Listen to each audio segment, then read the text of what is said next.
Republic Hive World, TOI 700D 101.4 light-years from Earth. Emily tried to ignore the tugging on her shirt as she continued to use her hands to turn the 3D scan image floating above her desk. The tugging became more insistent, and she sighed with frustration as she turned to confront the source of the distracting annoyance. "Miss Zelda, how many times have I told you not to disturb me?" she asked sternly as she stared into the large black eyes of the offender. The worker drone stared back at her, not understanding what she was saying, and tugged on her shirt one more time before turning to face the exit. Rolling her eyes in exasperation, Emily turned back to her side and tapped on the desk panel, the 3D image pausing its rotation as she continued to input commands to save her progress.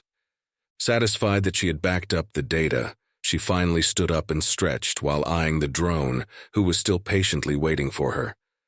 After she worked out the knots in her back, she stepped beside the drone and held out her left hand.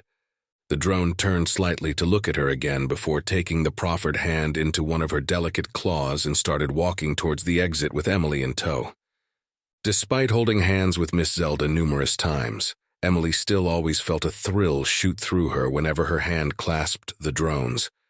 She was living the xeno-entomologist's dream of being here within a hive, and she always made sure she never allowed herself to forget that. Miss Zelda made sure to keep the proper pace for Emily as they made their way down the short tunnel, the drone having learned and remembered to move at a certain speed from long experience. As they reached the end of the tunnel, Emily heard baby Ito crying and resisted the impulse to let go of Miss Zelda's claw and speedwalk the rest of the way. Doing so would cause Miss Zelda distress, something she had learned when she and her family first came here 6 months ago. Miss Zelda led her into their living quarters and let go of her hand as soon as they entered it, hurrying towards the playpen in the middle of the chamber. She picked up the stuffed Jelini toy, Ito's favorite, from the floor and carefully presented it to him. Ito's face was red and wet from crying, and he screeched as soon as he saw Emily, taking his hands off the top of the playpen and holding his arms up to her.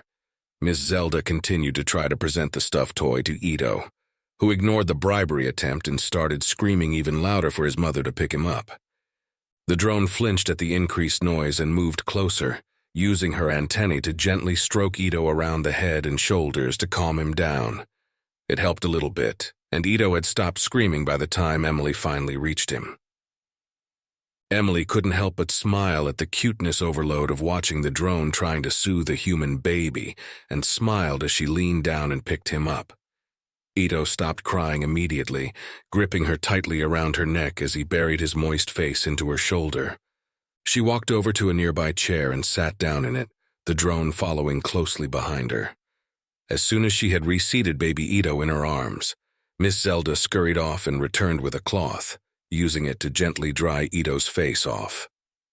Emily let Miss Zelda do what she wanted, not wanting to distress the drone by preventing her from caring for the baby.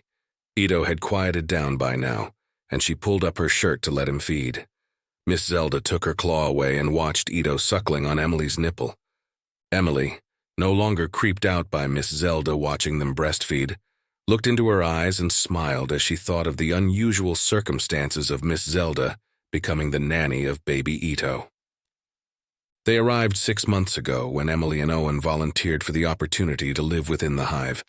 The government asked for scientists to go to the hive and study the psychology and physiology of the insectoids, and after discussing it, they both put their names on the volunteer lists. Considering their prior experiences, the liaison was surprised they were willing to go live in a hive and seemed reluctant to even give their offer the due consideration it deserved. They managed to convince her that those prior experiences were a benefit, not a detriment, and they were finally selected along with another 24 scientists for the study mission. They did have some residual apprehension when they arrived and were among the millions of drones, but that quickly went away as they threw themselves into their research and took advantage of the opportunity. Aurora was a gracious host, and she did everything she could to make them feel welcome and safe. Anything they wanted was provided, and Aurora made both worker and soldier drones available for study, as well as herself and her daughter. Aurora and the young queen were deeply fascinated by the baby, as well as any worker drones that came across Ito. 2 months after their arrival, Owen had been in another part of the hive, and Emily was working in the lab chamber next to their living quarters. All the excitement and long hours of researching and experimenting finally caught up to her, and she had fallen asleep at her desk. She had only meant to rest her eyes, but she fell into such a deep sleep she did not register Ito loudly crying for her as her exhausted mind tried to grab some much-needed REM sleep. She woke back up to the annoying alarm of the hemolymph centrifuge machine indicating the cycle was done. She ran the short distance to the living section in a panic when she realized she could not hear Ito crying or babbling. She burst into the chamber and froze at the sight of a worker drone standing less than half a meter away from Ito. The drone was touching Ito's head and face with its antennae, and Ito was smiling and cooing as he held onto the top of the playpen. He was clumsily trying to grab the slowly moving antennae with his tiny, pudgy hands, and the drone must have sensed her presence because it suddenly turned and looked right at her before skittering to the side of the chamber. It bolted out of the chamber before she could react, surprising her with its speed. She ran to Ito and picked him up, inspecting him closely to ensure he was unharmed. He was fine, laughing happily at her as she looked him over. A deep shame for falling asleep and ignoring the needs of her baby came over her, and she took to bringing the playpen with her to the lab to prevent such an occurrence again. About 2 hours after she had returned to the lab, she was looking into a subatomic microscope when she heard sounds from an approaching group outside the lab. She turned to face the opening, annoyed at the interruption. 2 menacing combots came into the lab, scaring both her and Ito as they searched the room with pale green scanning waves before stepping to the sides of the opening. Aurora then came in, followed by the young queen and a worker drone that trailed them. It was obvious the drone was terrified and did not want to be there. It was trembling, and all its legs were twitching spastically as it tried to make itself as small and unobtrusive as possible.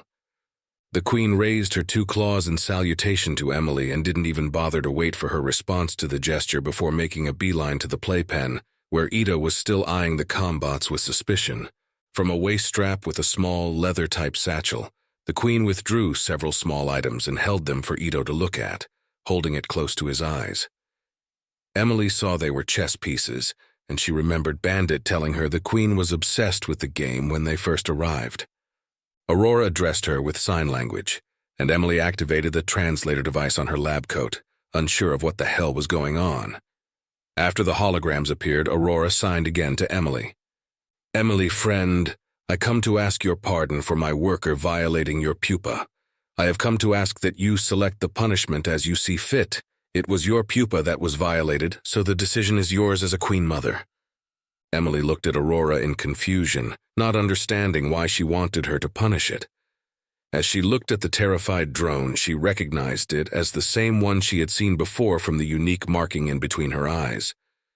It was an elongated yellow Z shape, and if it weren't for that marking, Emily would have never been able to tell which drone was in her quarters from the quick glance she had of the drone before it fled from her.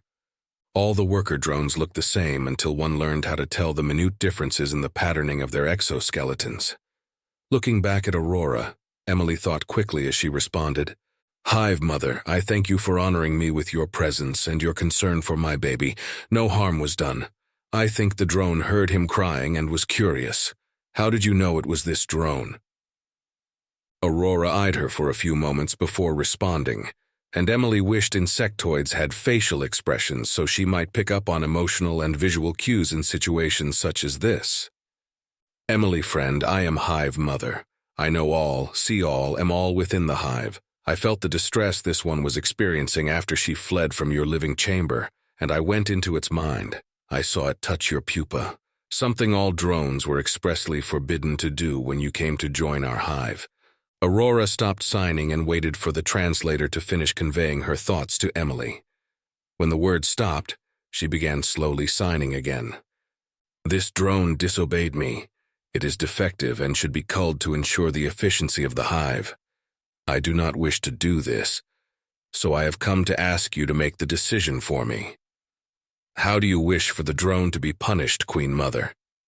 Now understanding what Aurora was truly asking of her, Emily made herself straighten up as she looked Aurora in the eyes with a steady gaze before responding. I do not wish for the drone to be punished, and I do not wish for it to be culled. Please, Hive Mother, spare the life of the drone and allow it to stay with me. I will be Queen Mother to it if you accept my proposal.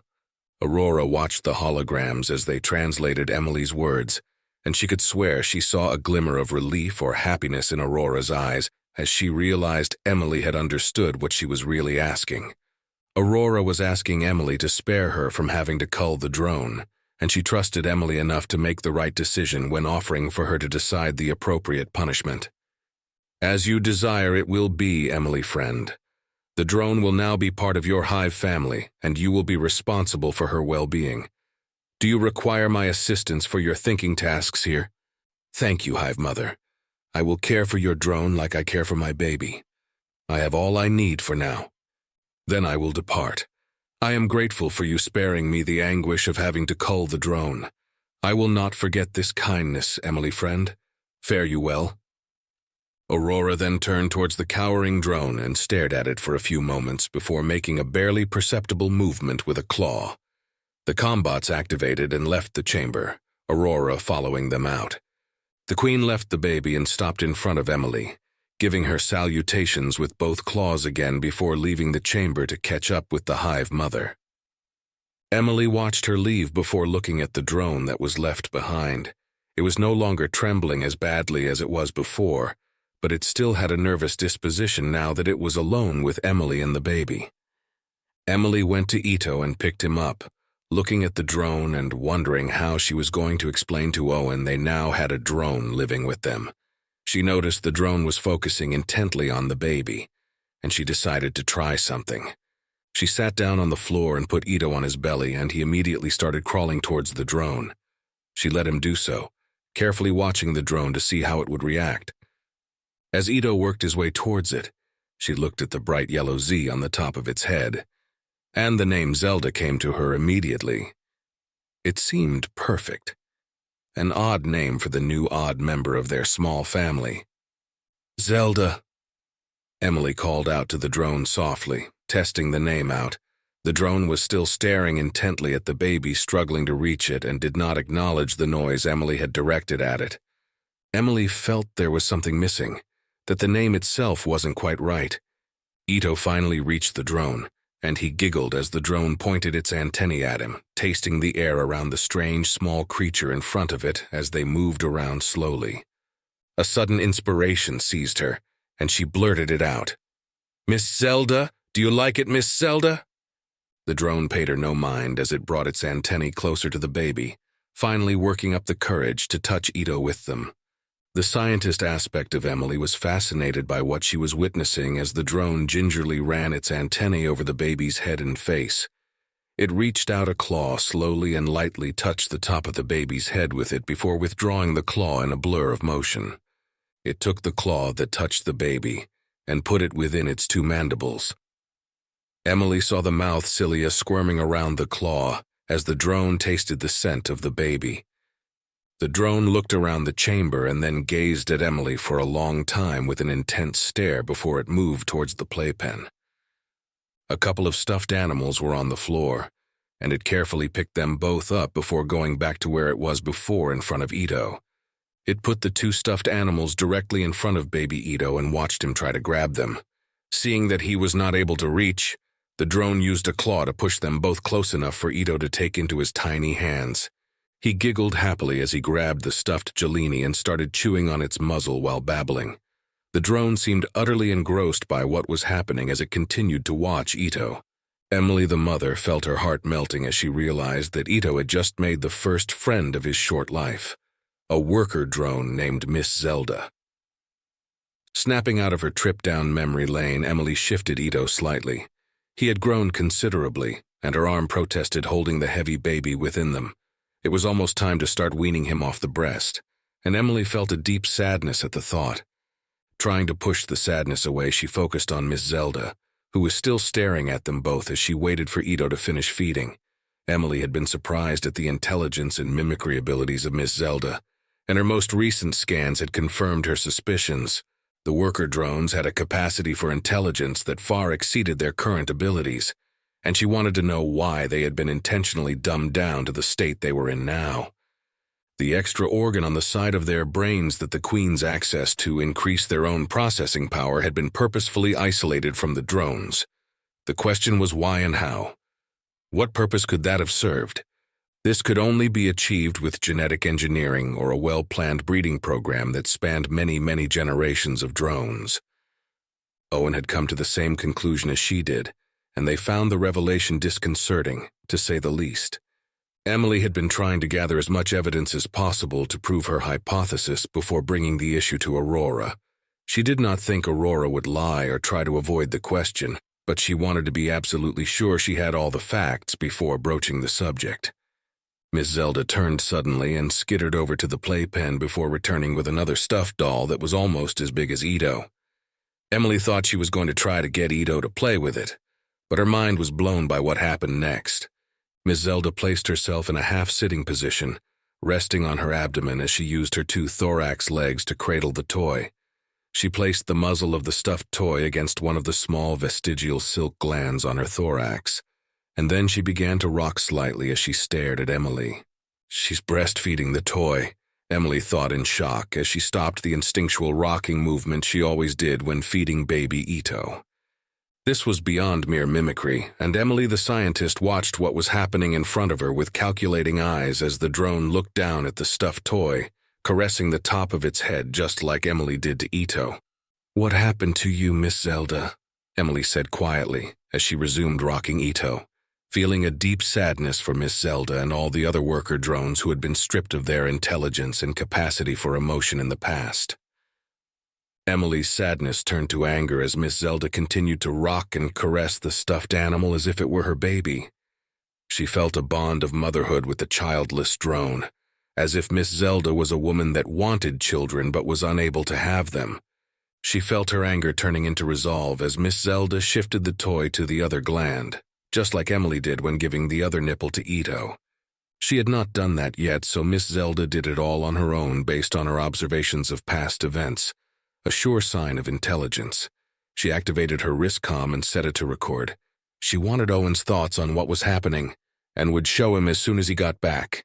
If he came to the same conclusion, she would confront Aurora and demand to know why the worker drones had been denied their individuality and bred to be docile slaves to the Queens. 6,018 light-years from Earth. The chief cleric waited outside the sacred sanctum, cradling a piece of debris within his arms. His hunters had scoured the now widely dispersed field of wreckage from the first battle and finally located the evidence he sent them out to gather. He had 3 wise ones run their own tests to verify the genetic material before bringing it to the masters. All 3 ran their scans and analyzed the pieces of debris, confirming the presence of their most terrible of foes, the Machinati. The hatch slid open and he shifted the heavy piece of organic material within his arms before approaching the holy artifact and placing it on the ground in front of it. He kneeled down and prostrated himself, waiting for the masters to bless him with their presence. He no longer trembled in the presence of the Gelshanak, and he waited with the serene patience that comes to one who is the chosen prophet. He allowed his mind to drift as he waited for their wisdom, sure the masters would determine the next steps when they saw the evidence. The ethereal glow came to the Gelshanak, and he lifted his head to gaze upon it. His eyes became filled with wonder and love for the masters, who had elevated him above all others. A thin red beam came from the holy artifact and cut a small piece from the debris. A small black void appeared above the cut piece, and something came out of it and pulled the sample into the void with a speed that astonished the chief cleric. He could not see if it was biological or mechanical, but he was sure it was writhing and tentacle-like. It was not a hand with fingers and claws like the Balrakan or any of the impure filth typically had. He longed to see what the masters looked like. He did not want to wait until he died of infirmity to look upon the holy ones, whom he served with all his being. He was jealous of the martyrs that had passed from this life and were now joyfully prostrated at the feet of the masters. He fervently prayed in silence, the words echoing in his mind as he imagined entering the paradise that was promised. He would have an endless harem. Any flesh he desired would be his to eat, and his offspring would be a countless multitude. His eternal spirit would reside with the masters forever, basking in their love and glory. Soon my time will come, and I will be there anointed in paradise as I am here. They will adorn me with glory. They will point to their sides and bid me, "Sit by us, anointed one, and receive our blessings and wisdom." Paradise cannot come fast enough for me, and it already seems as if I live too long, waiting for my body to grow frail and for my mind to fail me. Hasten my martyr's death, holy ones. Bring me to the paradise you have promised us, please. The masters started speaking to him, their disembodied voices echoing in the inner sanctum as they blessed him with their wisdom. Anointed one, we have peered into the remnant you have provided. The essence of the evil foes is within it. It is indeed them, but not them. Their life code has been changed, and we will have to teach your wise ones again. We will bless them with our wisdom, and they will make new curses to befall the ancient enemy that still stands against us. Come back to us in 2 solar days with 3 wise ones to receive our wisdom. Do not fail us like your ancestors did, or we will leave and find another galaxy to bring our paradise unto. The Gelshanach went dark, and the chief cleric rose up and left the sacred sanctum, feeling disquieted by the master's repeated threats to move on from the galaxy if he failed them. Untold billions of holy warriors had martyred themselves for the holy ones, cleansing trillions of sentient life forms as they had been commanded. It would all have been for nothing if the masters chose to bring their paradise to another galaxy. As he covered his nakedness outside the sacred sanctum, he vowed not to repeat the same failures of the ancestors. They have suffered too much death to be left behind in a half-empty galaxy filled with filthy inferiors. Without the Master's blessings and wisdom, they would lose their purpose and be slaughtered by a vengeful galaxy. The Balrakan would be no more, and their spirits would enter the abode of the damned.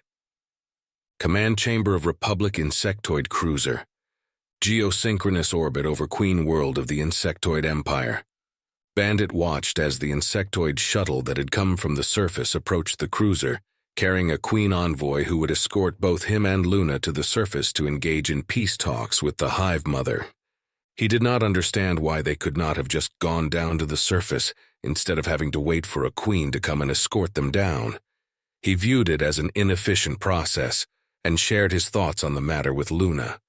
She explained why it was the way things were done in circumstances like this, and how having the queen come to them was a sign of trust.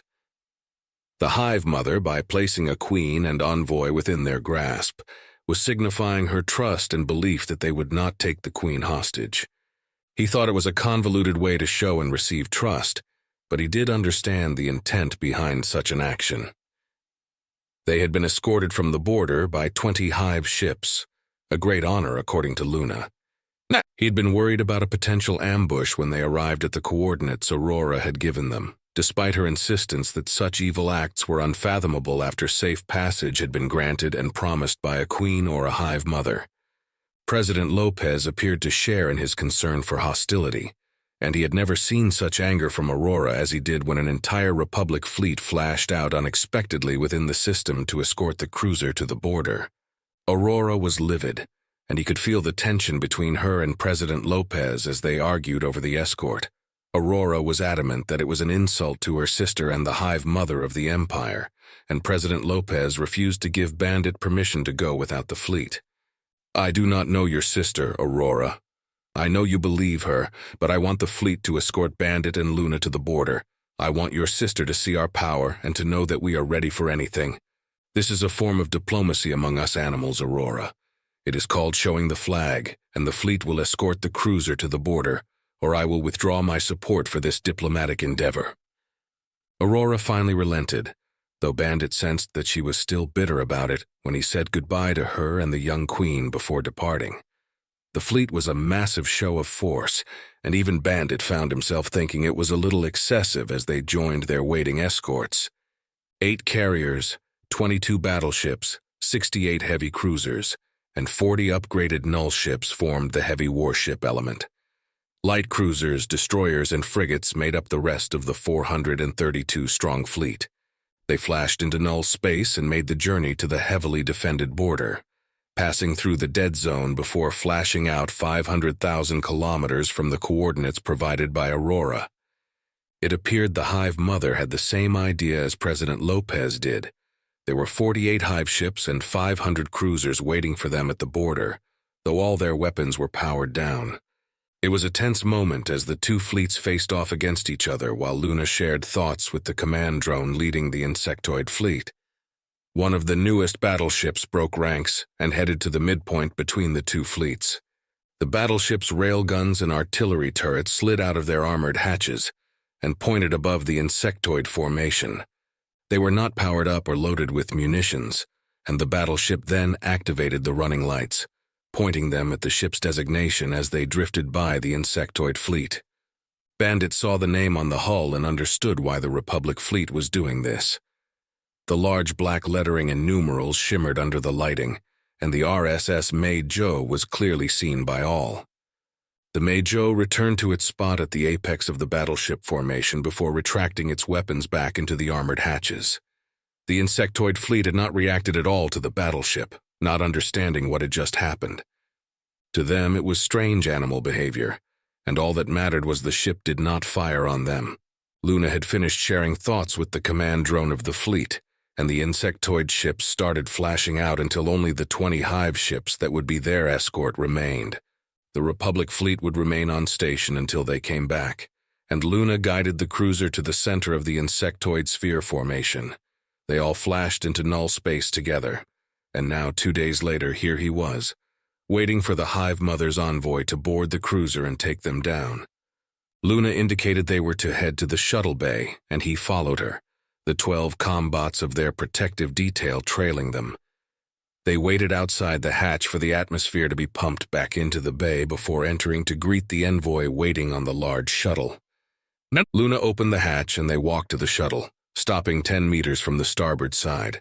The combots arranged themselves in a semicircle formation behind Luna and Bandit, and they waited for the ramp to finish extending from the insectoid shuttle. 18 large soldier drones came out of the dim interior. Their lasers pointed away as they marched down the ramp before forming a double line on the sides. Bandit made a hand signal for the combots to maintain their defensive posture as Luna stepped forward toward the ramp. A figure emerged from the dim interior, and Bandit used the scanning devices embedded within his eyes to record the envoy queen as she began walking down the ramp at a measured pace. She was almost identical to Aurora, though he was able to detect the minute variations of the colored bands that encircled her exoskeleton. She was unarmored, and she extended her wings to their full width when she stepped off the ramp in front of Luna. Surprisingly, Luna bowed deeply to the queen before raising her head back up. They stared at each other for 14.812 seconds before Luna turned to him and started signing. They were to enter the shuttle now to be brought to the Hive Mother. The envoy turned around and walked back up the ramp. Bandit followed Luna's lead and fell in behind her. At the hatch, Luna sent claw signals to the combots, and they formed a single file line before clumping up the ramp and going to where she directed them within the interior. The soldier drones came last, taking positions opposite the combots along the other wall of the now cramped hold. The ramp retracted, and the shuttle lifted off the deck before the hatch had fully closed. The outer bay doors opened after the atmosphere was vented by the life support systems, and the shuttle headed for the primary hive, where the Hive Mother was located. The trip down took 14 minutes and 56 seconds, and Bandit continued scanning and recording with his eyes during their journey down to the surface. Of particular interest to Bandit were the massive shipyards surrounding the primary hive. There were hundreds of Hive ships and thousands of cruisers under construction, many of them nearing completion. The sheer number of drones involved in the shipbuilding efforts astounded Bandit as he continued to collect intelligence for the Republic. The Hive was massive, at least 20 times larger than Aurora's, and there were billions of drones inhabiting it. It took them 1 hour, 22 minutes, and 14 seconds to make the journey through the Hive and arrive at the brood chamber where the Hive Mother was waiting. The combots had been left behind at the Nexus along with the soldier drones, and they finally entered the brood chamber, following the Queen Envoy. The chamber was brilliantly lit with bands of bioluminescent algae embedded within the rock, and Bandit looked around slowly before finally settling his gaze on the Hive Mother. The Queen Envoy stepped beside her, staring at them both with her large black eyes. The Hive Mother looked just like Aurora, and Bandit was utterly fascinated by the long, fleshy tube attached to her abdomen. It pulsated rapidly, and he could see small white objects within it being moved by the contractions of the tube. Luna quickly signed to Bandit, ordering him to do as she did and to be silent. She walked forward, and he matched her pace exactly until they were 8 meters in front of the Hive Mother, who was watching them intently. Luna then prostrated herself on the floor, surprising Bandit again with her submissive demeanor as he followed her lead, and did exactly as she did. Luna maintained this position for 6.398 seconds before rising back up. Bandit mimicked her, and they approached again until they were 4 meters from the Hive Mother before stopping. Luna bowed deeply one more time, and Bandit did so as well, only standing back up straight when Luna did. Luna and the Hive Mother stared at each other for 34.692 seconds before Luna turned to him and started signing. He was to give her the translation gloves and translator comm nodes he was storing internally. He complied, unzipping his jacket and pressing against a point below where the human sternum was located with 2 fingers. The small access hatch located within his abdomen opened, and he withdrew the translator devices. The Hive Mother was watching him, and he saw her tilting her head to the side just like Aurora did when finding herself fascinated by something. He passed the gloves to Luna and one of the comm nodes before closing his access hatch. He then zipped his jacket back up before pressing the other node to his chest, hearing it hiss as it self-adhered to the fabric. Luna slipped the gloves over her claws and then tapped the node she had attached to her thorax. Bandit did the same, and holographic claws shimmered into existence as Luna began signing to him again. An emotionless voice came from the node on her thorax as it translated her claw movements. The Hive Mother wishes to see us share thoughts so she may learn how we communicate. Bandit nodded and replied to Luna. Understood. What thoughts shall we share, Luna? His reply was translated by the holographic claws hovering in between them, and he quickly glanced out the side of his eye closest to the Hive Mother. Her head tilting became noticeably pronounced, and he could see the intense interest within her large black eyes. Bandit and Luna continued to share thoughts for 4 minutes, 56 seconds before Luna informed him that the Hive Mother wished to share thoughts with her.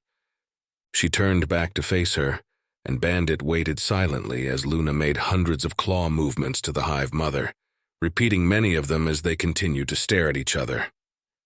This went on for 2 hours, 27 minutes, and 38 seconds. During this time, over 200 worker drones came in groups of 20 from a tunnel located behind the Hive Mother. They would form 2 double lines of 10 drones each, and after some time they would start convulsing before collapsing on the floor. Bandit knew the Hive Mother was using their brains to increase her own processing power, and he knew the collapsed drones were dead after their brains had been burned out by her. He found the entire process disturbing, and wondered if the Hive Mother felt any guilt or sadness for their deaths. Luna finally turned to him and signed as dozens of other drones came and started removing the bodies of the dead drones who had been sacrificed by the Hive Mother. The Hive Mother has learned how to share thoughts. I will give her the claw gloves and she will share thoughts with you. Please, Bandit, do not forget she is Hive Mother. It is important you do not anger her. Luna turned away from him and took the gloves off her claws, handing them and the node to a drone who had come to take them. It took the gloves to the Hive Mother, and she put them on before looking directly at Bandit as she attached the node to her thorax. Slowly at first she began making claw signs to him, recognizing the minor grammatical errors she was making and correcting them as she became used to the gloves. Bandit's neural pathways surged as he carefully monitored her claw movements, fascinated by how quickly she had learned the sign language and syntax. The Hive Mother seemed to have decided she was ready, and she tapped on the translator node on her thorax. She began signing again, and her thoughts came out of the node in Republic Standard. I am Hive Mother. I am happy to be able to share thoughts with you. I welcome you to my hive, and we have many thoughts to share. I desire peace with the animals. Will you be the first to make peace with me, bandit friend?